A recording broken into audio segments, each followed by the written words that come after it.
I would love to start with a few deep breaths as well to take in what Nina just shared.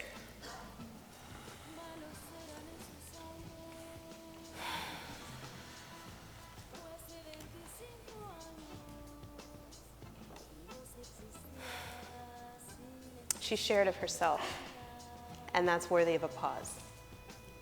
Thank you. When I thought about self and service, this topic, I realized that my last 12 months have been a pretty deep inquiry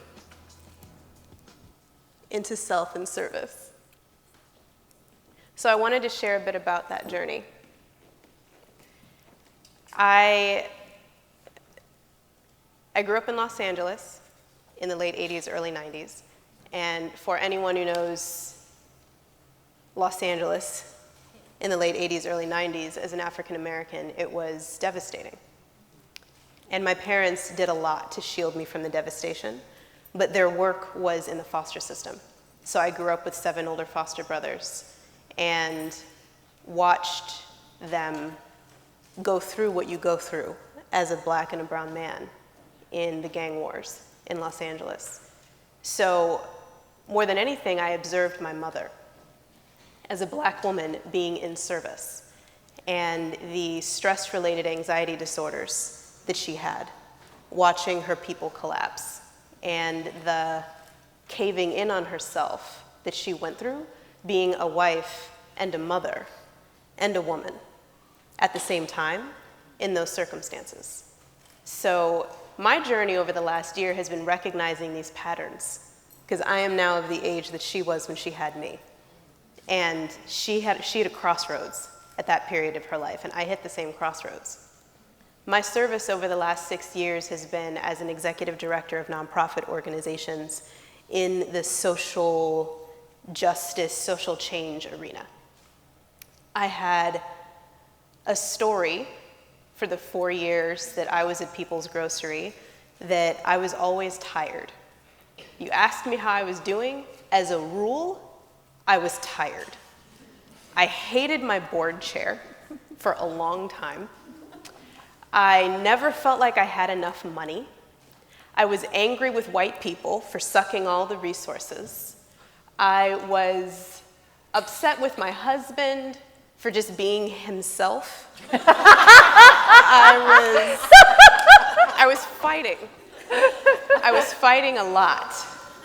And importantly, significantly, that was my internal narrative, and externally, I was looked at as being a leader who had a profound relationship with emotional intelligence and ritual and spirit. So what's important to me about that and the implication of that is the way that my ego then felt the need to chase this persona and ignore what I was actually experiencing. And the dissonance just kept growing. Because in order to be of service, I had to match what everyone thought of me. I had to match what I was perceiving as the perceptions of me. And then it got even deeper. Right when I left to take a break and get myself together, I was offered the executive director position at a national environmental nonprofit. And of course, when you need a break and when you need rest, what you do is dive in deeper to the things that were causing you to burn out in the first place. So that was a moment for me of doing a deep dive and a prayer. I prayed a lot. Do I do this? And the answer that I got was, you need to do this, but you won't know why until it's over. And I feel like we also hit those moments in service where the metaphor of labor has continued to come up for me over and over again. That last push, like right when you feel like you can't do it, is when the active labor starts and you actually got to get this thing out of your body. And I feel like that's kind of where I was. I was tired and I felt like I couldn't do it, and it's when I was moving into active labor with myself. And the stories that I carried at that national environmental nonprofit were profound. My office in DC, interacting with senators, interacting with congresspeople and the EPA, They hate me. They think that I'm a child. They don't think I'm intelligent at all. And I had data to support this. But what's important for me to point out is that no matter what data I have, I have sovereignty to choose how I take in information. I have sovereignty over my story. And I did not have sovereignty last year. I had issues with my board of directors. I had issue with a national team that was spread out all over the place. And I was collapsing.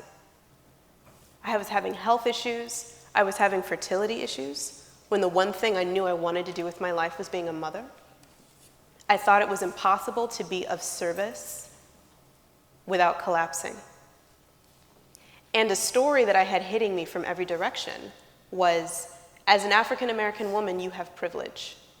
So many African American women in this country can't afford to feed their children. They are living in women's shelters. They are having their husbands and their sons be murdered and taken away from them. How dare you try to create space for yourself when your sisters are struggling like this? You don't have the right. You have gifts, and it is your responsibility to use them to make sure we can all thrive. If you're tired, get the hell over it and continue to serve. And I took that in. And that became my story until I cracked. And last fall, I was a puddle on the ground. I left the organization. My best friends, the maid of honor in my wedding, chose to take some space from me. My support network personally and professionally cracked. And I had no idea how to serve anything at that point, how to serve myself. I didn't know what I was worth. And I've spent the last 12 months in an inquiry about the way I was in service and what got me to that point.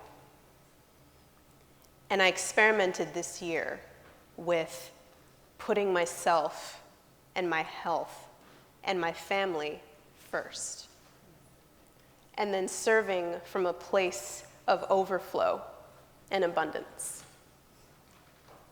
And the things that it has taught me. One thing I was sharing with Nina before we came on stage is that there are particular individuals in my story, in my history, that trigger the living shit out of me, right? Like, just their presence will make me so angry that I start shaking. Hearing someone talk about them makes me want to use a lot of profanity.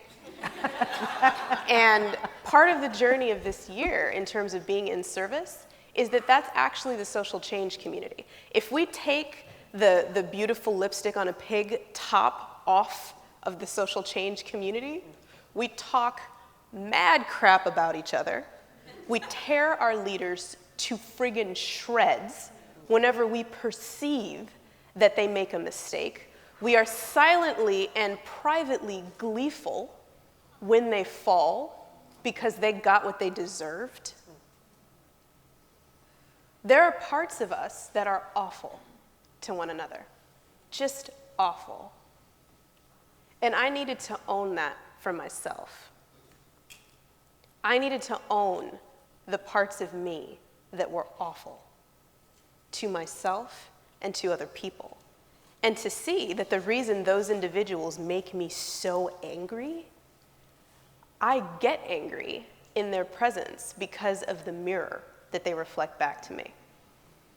And what would it take for me to be in service in a way that always, first and foremost, remembered, I make myself upset, I am worthy of health and spiritual wealth, and it's always about me. There's a very ego-driven way to say it's always about me, and there is a very humble way to say it's always about me. And the last thing I'll say about it is that as an African American woman, it strikes me in particular. Because one of the humbling things that I'm working right now is the fact that I've been in service to my people my entire life. And I am just now able to say out loud and reconcile the fact that I am a stark raving lunatic and a hot mess around my people.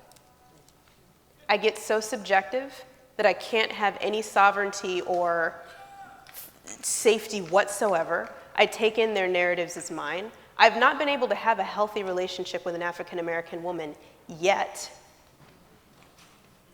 Yet. I allow black men to treat me in ways I would never allow anyone else to treat me. That's right now, to be clear. That is right now. So, how I'm being in service is being vulnerable. I was still working this year. By the end of the year, I will have spoken to 20+ audiences, holistic land management, still working in DC. The work is still happening. And the important thing about my service this year is the fact that I decided not to hide. And for a black woman to not hide and to say, yes, the angel that you see in me is real. And as light as she is, just know that the devil is equally as dark.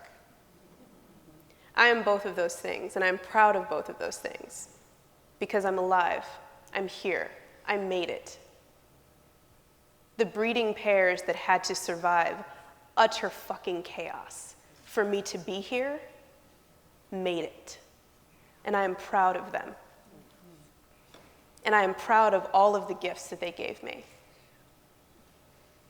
including the things that allow me to set boundaries, including the things that are messy, because I'm just in a journey the way that we all are. And as women, that's of the utmost importance to me now. Thank you.